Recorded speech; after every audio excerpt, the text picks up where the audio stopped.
One of the most commonly encountered spills in the home environment or the commercial environment is coffee. We have to deal with it all the time. In fact, in some commercial facilities, you're not dealing with one coffee spot. You're dealing with gallons of coffee that have been spilled or hundreds of spots throughout a facility because everybody loves to drink coffee. But what really drives us crazy is the fact that on one job, coffee seems to come out quite easily, but on the next carpet or the next job, it's very stubborn. It's hard to get out. There are many reasons for this. Remember when we talked about stains are things that added color to the carpet permanently? One of the things you have to understand about black coffee is that if the coffee beans that the producer uses when they're ground up, don't make the coffee black enough, then there are times when they will add dye to the coffee.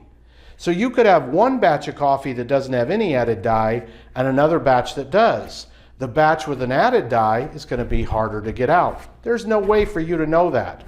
Another problem with coffee is whether it's decaffeinated or not. The decaffeination process makes the natural color of coffee a harder to remove staining material. So if you're dealing with a lot of spots that don't come out, it may be decaf coffee. Then you have to think about all the things that people put in their coffee. It used to be the simple things like sugar or a sugar substitute and cream or a creamer substitute. But now we have all kinds of fancy coffee. We've got coffee with caramel in it. We've got coffee with chocolate in it. We've got coffee with all kinds of things in it. So what kind of coffee are you dealing with can absolutely have an effect on how successful you'll be in removing it. Now that we understand a lot more about coffee, we're ready to start trying to see if we can get some of it out. Let's go. All right, we've got some coffee here that's been spilled on the carpet. Now we're ready to try and treat it. So we're going to take our acid spotting solution, in this case UPS, and like always, we're going to apply it from the outside of the spot toward the middle.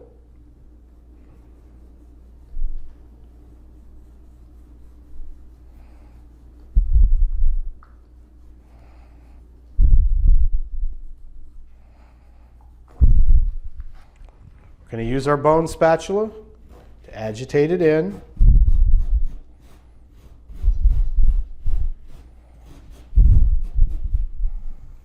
Then, like always, we're going to get our absorbent towel and we're going to tamp. Now this is a fairly large spot, so one of the reasons that I'm tamping is to obviously agitate the spotting solution into the coffee, but another reason is that I want to see how effective we're going to be, because if we remove the towel and we're not getting much transfer with a spot that's this big, we don't want to spend a lot of time tamping. So it doesn't take that much to get it into the solution.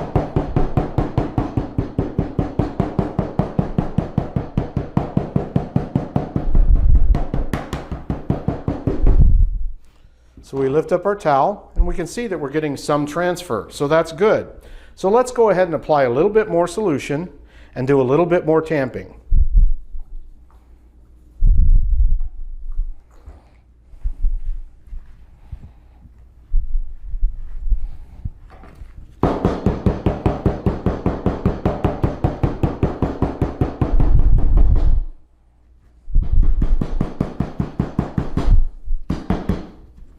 Now we're going to allow our spotting solution to dwell a couple of minutes on the spot. All right, now one of the reasons that we chose to use UPS on this particular coffee spot, if you think back to when we talked about the pH scale, our UPS is often used for things like pet urine and things like that, but it's also what we call our tannin spotter. It's to go after things like tea and coffee, which are alkaline in nature. And remember, we want to go into the acid side. So that's where we're going to use UPS on coffee. Now we're ready to extract.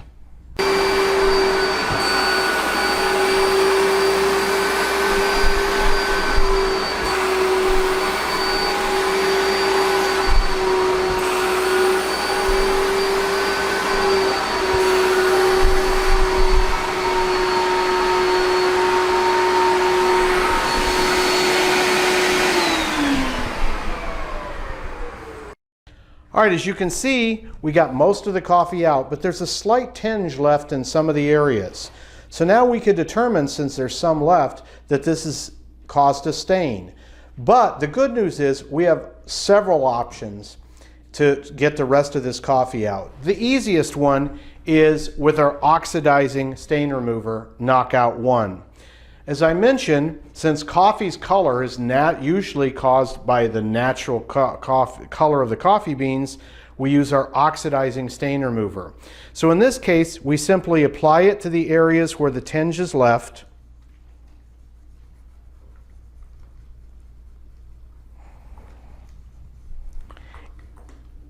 And we let it dry.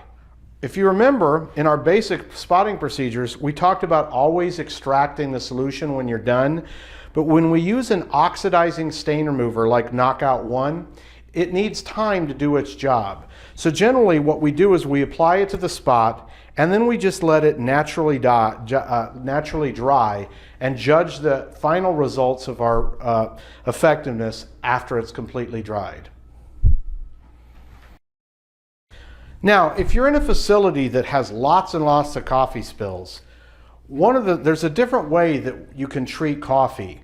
It's with a powder solution called Spotmaster CSR. Spotmaster CSR stands for Coffee Stain Remover. And oftentimes this can be a faster, more effective way when you have to treat lots and lots of different coffee spots. Now there's two ways to do this. One is you can apply the powder directly to the coffee and then use water to activate it, or you can mix up the powder into a spray bottle solution and apply it that way. I prefer putting the powder on and then spraying it on. So we have a couple of coffee spills here. We've got just coffee here, and then over here we've got coffee with a sugary creamer. So we're going to use it on both of those. Now watch how I apply this. You'll notice I'm just barely sprinkling it on there. We want just enough powder to cover the spot, but we don't want it too thick. There's no reason to waste solution.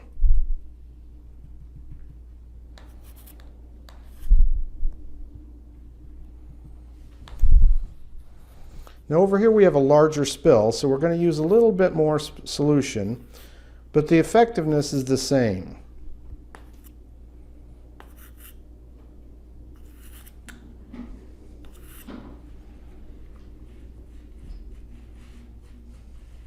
Spreading it out. Now, we've got our powder on there. Now we're just going to take a simple trigger sprayer with warm or hot water. We're going to put it on a setting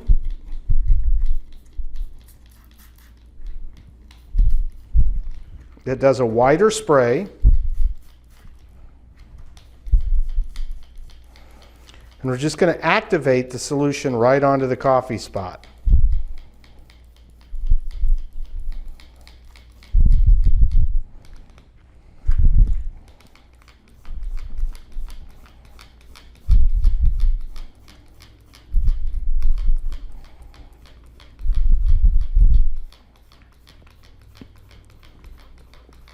Now we're going to let it dwell 2 minutes.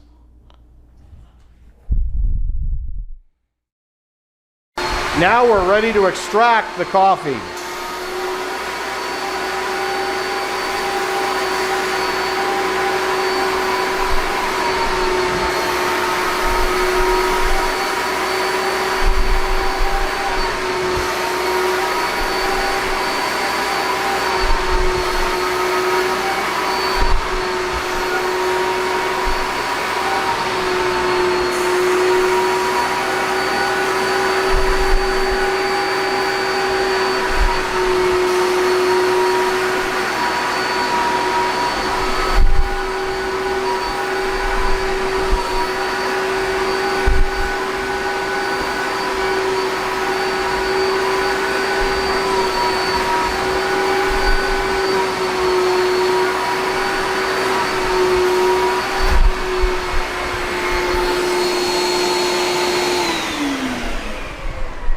And in both cases, we have total stain removal.